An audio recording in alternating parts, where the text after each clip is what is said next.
Jedi Mike here. We're back with another video with my boy Ronin Unchained. We're here back after not one, not two, now season 3.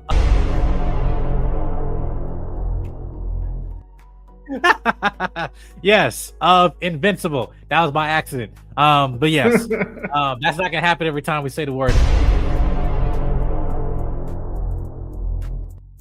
Only twice. Okay. But yes, this is our non-spoiler review of Invincible season 3. And we're just gonna give our non-spoiler review. The first 3 episodes will be dropping this Thursday. Season 1, became iconic as it was during the pandemic, and kind of gave a new wave of superhero animation, a form of storytelling, non-Marvel and DC. But actually, and somewhat can maybe argument say better during them at the time, and now we had season 2, but season 2 was actually split in 2 parts, of episode, which kind of got some pushback for that as well.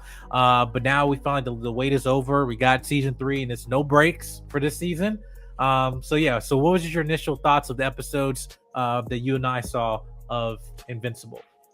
Out of the first few that we've seen, man, I'm like, is this the best season thus far? Is this it? Have they done it? I've been loving it. I've been loving it thus far. It is a 1, 2, 3 punch to the face, big old hug, kick to the nuts. It is everything, man. Like, there are moments I've been waiting since season 1 dropped to like finally happen, and I've been waiting for wholesome moments to come to fruition, and I am shocked at how much I consider Adam Eve, Debbie Grayson, Cecil Stedman, and Alan the Alien, the 4 horsemen, the 4 MVPs of this show, the heart of this show and whatnot. Mark is still the lead, Omni-Man, all that stuff, but like, I am shocked how much character development has been given to them this season, and what they're going through and the moments they're having. I mean, there are some non-superhero moments happening between the Graysons, and it's just heartbreaking. And I'll just say this, as an older brother, some stuff was too close to home. So I've been loving it. Yeah, this season, I will say, the aspect of relationships I feel is the strongest point of this season, and honestly some of the best deconstructing of terms of these relations I've seen from the show to date. Even if I'm saying this is by far the best season to date, in my personal opinion. Not talking about just action, not talking about animation, literally the writing and the depth that these characters and way the show's taking you with, and seeing these characters in different ways, or putting them in completely different situations, that's challenging everybody. And I think with juggling this many characters, you think that can get convoluted, but it just comes as organic, honestly, after everything they've gone through, and where the season takes you in terms of this point of Mark's life.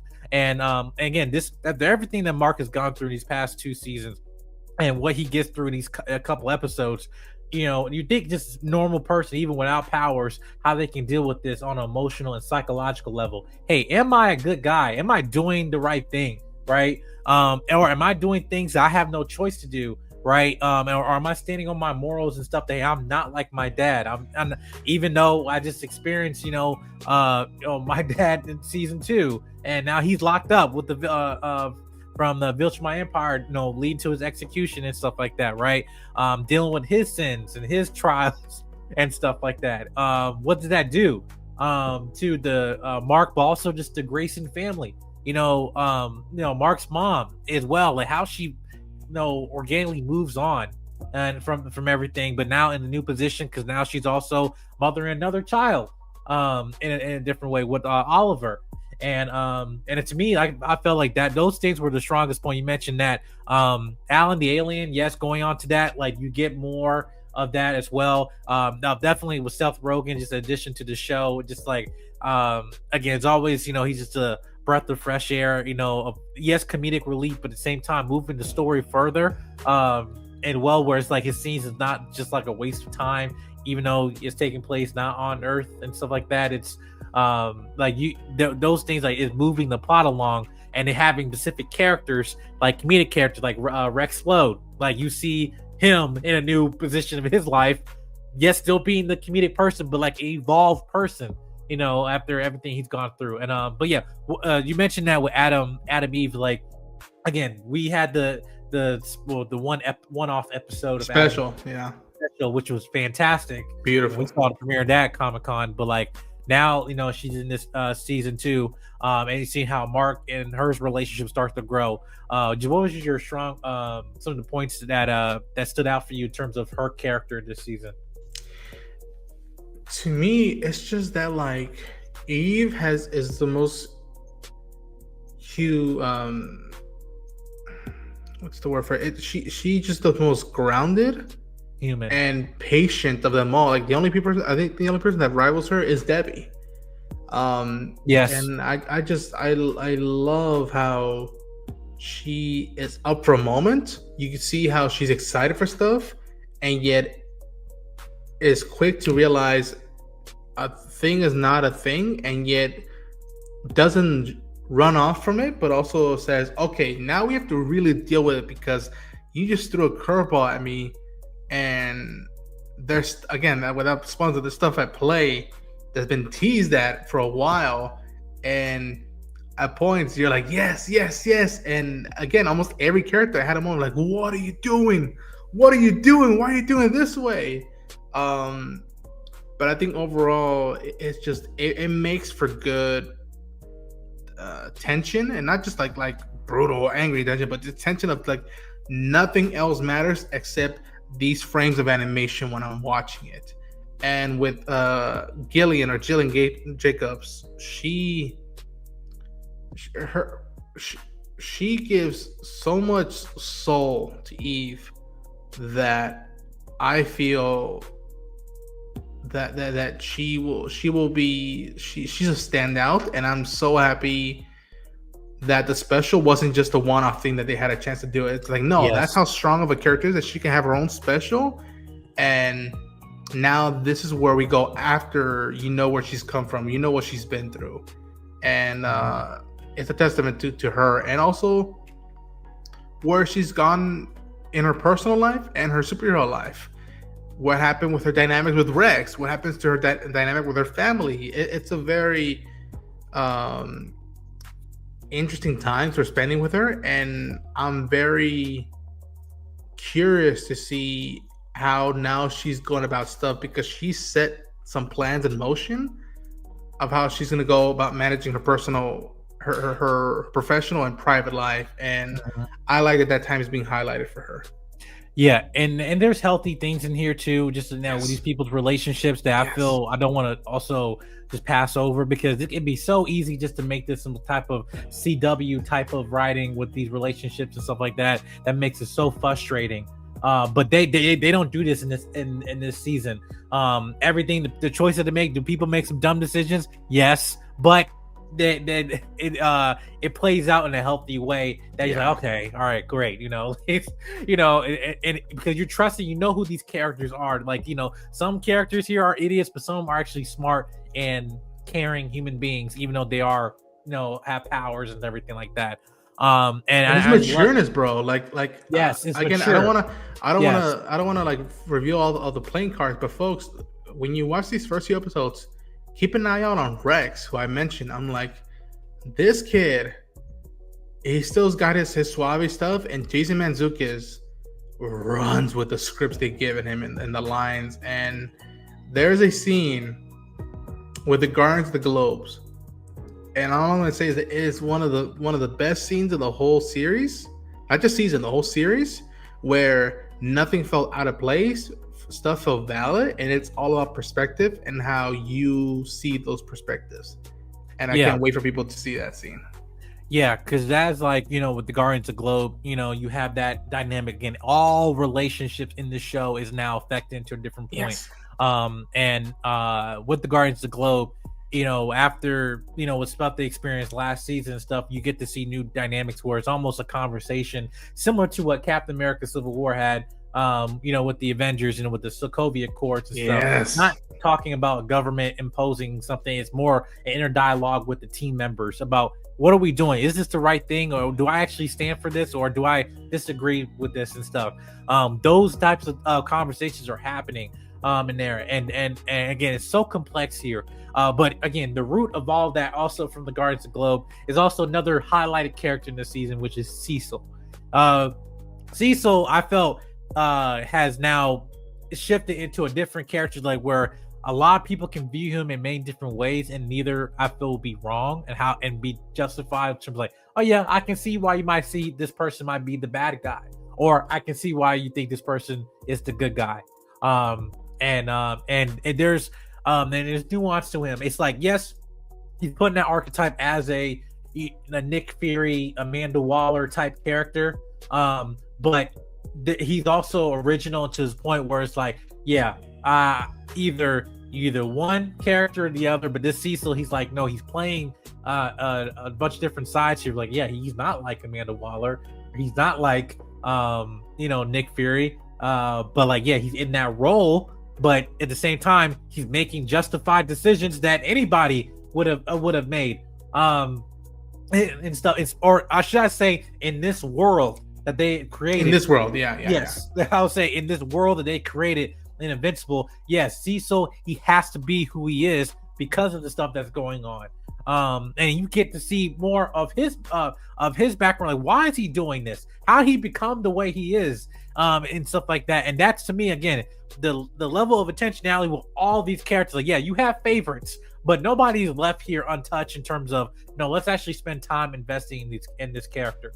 And I got to shout out to the show too, because again, that last season break opportunity show definitely really hurt the show. And I was hoping that this season there wasn't gonna be no like, okay, I want to get to like season 7 or something like that. I want to see let's go through this entire story of Invincible and everything in all of its full glory. But I just don't want it to lose its steam, and it doesn't. It picks up where we left off, and it brings back season 1 theme vibes, and even I will say this a step better, because if you read the comics, because of the arc that we're going to, just saying, if you think what's going to happens in this season, you just have to wait and see.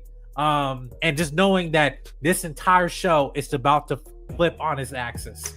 Dude, there's a moment in one of these first few episodes that we've been lucky to see that they played out almost the exact same way the comic identical did. Again, sequences, stuff being spoken out. I remember when you folks see my reactions, I'm like, I kept freaking out. I'm like, this is exactly how I remember it in the book. This is so weird. I've never experienced like that. I'm like, yeah, man. Yeah. And it's not even about also respecting the source material too. It's like, again, it's like they chop off some fat of the storyline, the comics, but also add other things too, where it's like, oh, that didn't happen, but it actually makes this scene more impactful and stronger. But yeah, I also want to shout out to the action in here, because again, it doesn't pull. You have a more stronger Mark Grayson, a stronger Invincible, and you get to see that, but also like not just like when Andrew Garfield Spider-Man talking about, yeah, I stopped pulling my punches. Mark has stopped pulling his punches, but at the same time, it's justified of what everything he's get to when he's pushed to that point, and in some moments when there's restraint, why he's restraining himself.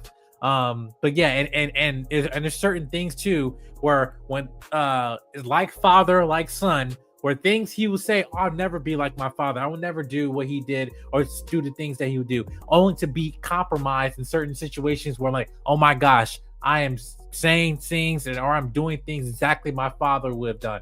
I can't believe it. Right, which is a reflection of us in our own parenting and children and stuff, like how father or parent the child, stuff that's passed down, not by just how you were raised, but sometimes by genetics. Like, and he ain't the only character, and which we know we won't go into depth. Hereditary, man. Yeah. But it's like hereditary, how things are passed down. It's like, yes, you know who I'm related to, and they scary, do that. Man. At points, you're like, oh my gosh, I've seen that happen to me before, and I'm like, Why? How the hell am I? Yeah, that's it.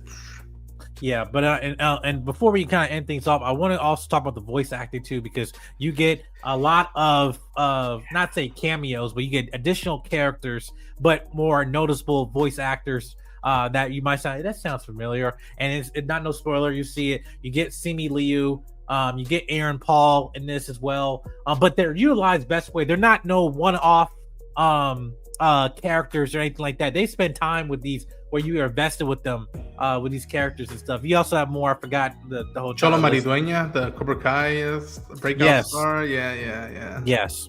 And again, and they utilize them because it's not like you feel like their voice acting's like out of place. It's like, okay, it's something to stick out, like, oh hey, that's Simi Liu, but like that fits that he's playing that character, you know. Yeah.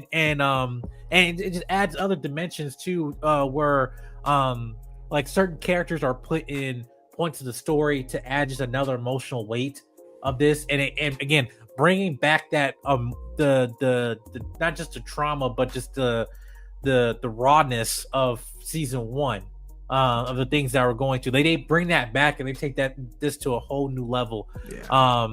And I guarantee you guys, listen, think about Invincible back. This show, it's this season specifically, it's bringing back Invincible in the conversation again. One of the greatest of comic book IPs right now that we have currently, and in this form of animation and in this serialized form of television, this is where this story is told in its fullest glory. And I'm telling you guys, are any Invincible fans, this season takes it to a whole nother level.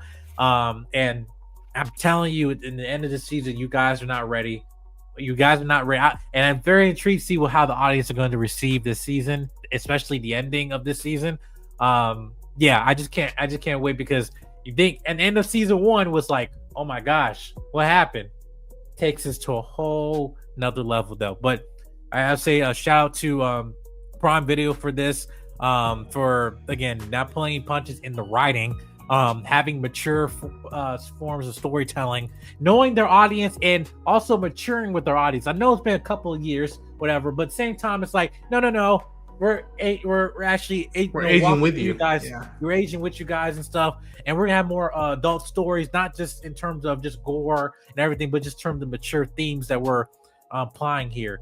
And I'm intrigued in terms of, again, of the book of Invincible comics, what they're going to do in future seasons, like just by the way how depth they're going here right now.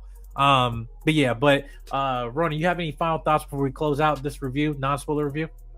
I can't wait to check out the rest of the season. Like I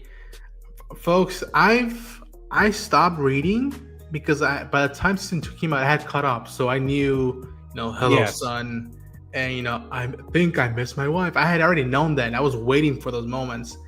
For season 3, I had told myself, let me wait, get a little bit of taste of what's happening, and then let's see what happens. And I shot something that might give a tease of how much the impact of these first few episodes did, that I couldn't wait any longer. So I took up the wrapping of the omnibus, and I'm gonna start reading it now before the finale gets here for season 3. And I can't wait. It's like, it is so effing good. I haven't seen all of Walking Dead. I've seen clips of it, but I think this is, to me, my when I think of Robert Kirkman, I think of Invincible. And I love that it's just a fresh vibe, aura, and taste into the genre of superheroes, and how it's almost like soap opera-ish without the lights and dim colors that soap operas give always. And yet it's just as you just invested as I've been invested with the history of the X-Men or other related stuff. And kudos to Steven Yeun, man, who's been carrying this show since season 1 with J.K. Simmons and Sandra Oh. And I want to tell you so much more, but yes, all I want to say is stay tuned, show up for this season, and get the hype rolling again for Invincible, because it is worthy of hype. Yeah, and we'll be breaking down each episode, going spoiler. We'll do a spoiler review, episode 1 through 3. It should be coming out on Thursday and stuff. Yeah. But in each episode, we'll make sure we give those in-depth discussions, because again, this would do your live streams, do your breakdown videos and stuff. If you want to avoid spoilers in terms of comics and stuff, I mean, again, I keep shouting out Comics Explained, because his videos got me through, same with Invincible and stuff like that. But if you can't help it, go ahead. But even then, if you go depth with this, knowing what's coming, it doesn't ruin it. I'm telling you that, because seeing it play out also in the show in different ways, but also powerful ways too, doesn't ruin the fact that you already know what's going to happen. And I'm just telling you as a comic reader, as you can tell. But yeah, you guys are in for something. You guys are in for a treat here. But Ronin, can you shout out your channel before we close out? Yeah, thanks for having me, Jedi Mike. And you can find me at Ronin Unchained on YouTube, on all the socials. I want to reach 1,000 subs ASAP. You best believe that I'm going to be covering Invincible on a weekly basis. We might be doing live streams every Thursday. That way, y'all have time to watch the episode and you can come and hang out with us as we break it down, whether it's people who are know the books or don't know the books. And we got stuff like coverage for Sakamoto Days. We got stuff like Daredevil Born Again coverage coming down the line. And I think if y'all really want to taste, April's going to be juicy, because I got Traveling that's coming down, and also Last of Us Season 2, Andor Season 2, and potentially Devil May Cry. Right. And then you see all the links and everything down in the description box below. And you can follow me everywhere at YouTube at JediMike7, brought to you by So Well Media. Guys, we thank you guys for getting us to 1,200 subscribers and going there strong. And we're keeping moving. We ain't going to stop. Anyways, we'll see you guys in the next video. And hope you guys go see Invincible Season 3 on Prime Video. All right. See you guys next video. Peace.